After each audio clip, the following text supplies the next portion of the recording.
Good morning, LP, and welcome to another episode of LPTV. My name's Chris Brown. And I'm Tyson Logan. We're here to bring you important news from students and staff at our school this week. Spring break is over, and now we're in the long stretch to make it to the end of the school year. I'm so ready to be a senior. Same here. I can't wait for this summer break. I'm going to be playing lots of football. The practices and camps are going to take all my time. Yeah, man, I'm super excited to have some time off, too. I'm going to be making money in between football practices. Next year, I want a free period at the beginning of the day, and I know all the good parking spots will be taken. That parking lot is crazy. Reporters Evan Coyer and Elle Edwards found pure chaos in the parking lots. Some students here really aren't talented when it comes to parking. Good morning, Rangers. A lot of you are probably student drivers and park in our parking lots, and you've probably seen a few bad parking jobs. Are LP kids actually bad at parking or just a myth? We've asked several Ranger upperclassmen about their parking skills. It's okay. If I back in, I'm okay. If I pull forward, I'm not. I think I'm decent at parking some of the time. A sweep of our parking lots seemed to confirm that a lot of people were actually pretty good at parking, but with some hilarious exceptions. We also asked our interviewees what they thought of LP parking in general. Someone's hit me, like pulling forward, and then my friend got hit too. And I think that kind of happens way too much here. It's really bad. It's a little rough. Most of the time, people park too far to one side or the other side. I have a habit of doing that, but, you know, as long as everyone can get out without hitting each other. So is LP really bad at parking? What do you guys think? This is Evan Coyer and Elle Edwards reporting for LPTV. Thanks, Evan and Elle, for that PSA. I hope my parking jobs never get caught on camera. It's hard to get up into class on time, so my parking may not always be the best. Even though I'm a junior, I remember when I was a freshman. I cannot believe that was over 2 years ago. Ashlyn Meskey and Delson Greaves show us how much the freshmen change in their first year of high school. High school can be a pretty crazy place, especially when it's your first year here. We talked to the freshmen to understand their thoughts and feelings about how their first year of high school went. Teachers are a big part of student growth. The freshmen get to meet wonderful teachers that are ready to teach them and get them prepared for their next years in high school.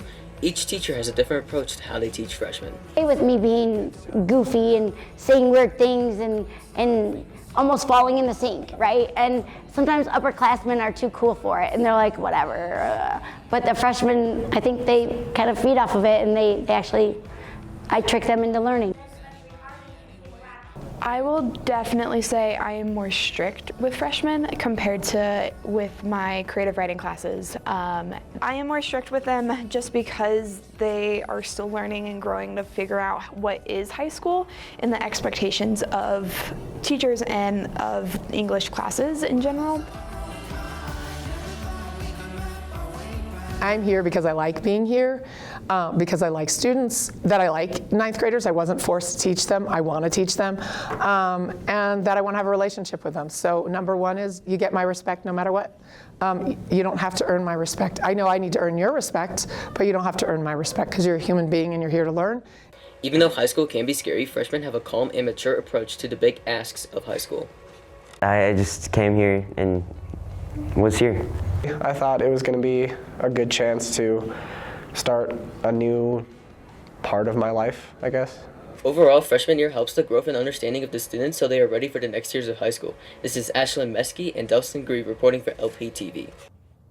My high school years have really gone by fast. Before you know it, the freshmen will be starting their sophomore year, and we'll have another group of ninth graders coming to LP. Before we get too excited about the end of school, remember that we still have 6 more weeks of classes this year. For those who need a little extra help with assignments, Jada Schmidt talked with peer tutors about how the Ranger Tutoring Center is available to all students. Do you guys have any questions for me about? The Ranger Tutoring Center is an amazing program that LP offers to students that may be struggling in the classroom. So the Tutoring Center is all about just getting people in here that might need a little bit of extra help. We've got some awesome students that help out, just making sure that we all can succeed in the classroom.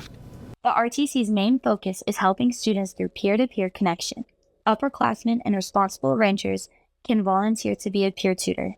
You don't have to be a straight-A student to become a peer tutor, just if you want to serve and help your peers. Students can volunteer to be a peer tutor by going to Miss Stamp or just coming in whenever they have free time and talking to us about it. Each tutor does have to go through a tutor training, which is just like a little mini overview of what we do here, what our system is, and how to interact with the students, because we really prioritize connection with the students that come in here. A tutoring center is part of the pillars of support to help benefit students' lives in and out of the classroom. We're modeled after a program called the Revitalized Tutoring Center. It was a book written by some Colorado educators. One of the awesome things about that model is that you can create your tutoring center to meet the needs of your school. You can customize it, if you will. The RTC is unique to LP, and it helps tutors and students alike. There's a lot of clubs that you could do that are really self-centered towards the students, but this is the actually only class that is really ran by the students. In the course of one semester, our tutors had over 400 tutoring sessions and over 300 step-ups. We call a step-up is a grade from an F to a D or a D to a C.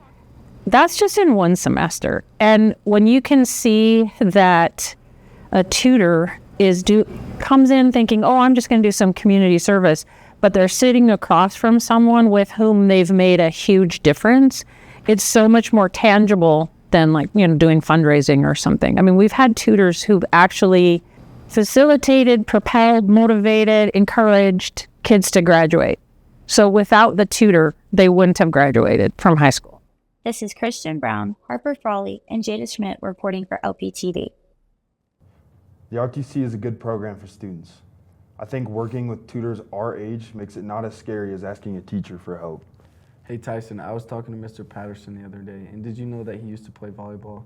I'll bet there are other teachers in our school who had other jobs before they came to LP.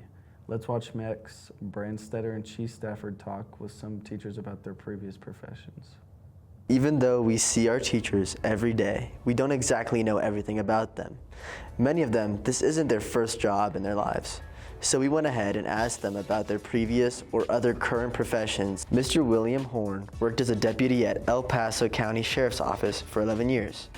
The Floyd incident years ago, there was a big riot down in Colorado Springs, and I was part of the special response team, and we had to respond to that to try to quell that riot. Along with Mr. Horn being a sheriff, Miss Molly Ketchell also worked in the service field, being in the U.S. Navy active duty for 10 years.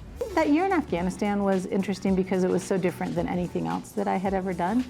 We flew these small UAVs called Scan Eagles, and they had, it's about a 4-foot long wingspan, a 10-foot long frame, and it had 3 different payloads that it could carry, a daytime camera and a nighttime camera and a signal sensor. So we got to fly all around over the deserts of Afghanistan and support our special forces.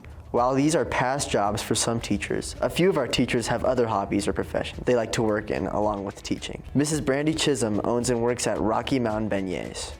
Well, we opened in 2019 as a food truck, and then after the pandemic, we found a brick and mortar in Manitou Springs, so it's been open since 2020. Even though it meant leaving previous jobs or juggling 2 jobs at once, none of our teachers regret coming here to LP to spend time with us. This is Max Brandstetter and Chief Stafford reporting for LPTV. Wow, that's wild. I never knew some of those things about our LP teachers. It makes you realize how important our teachers are. Well, LP, thanks for tuning in to another episode of LPTV. Remember that next week is testing week. 9th and 10th graders will take the PSAT on Tuesday, April 15th, and juniors will take the SAT the next day on Wednesday, April 16th. Enjoy your week, Rangers.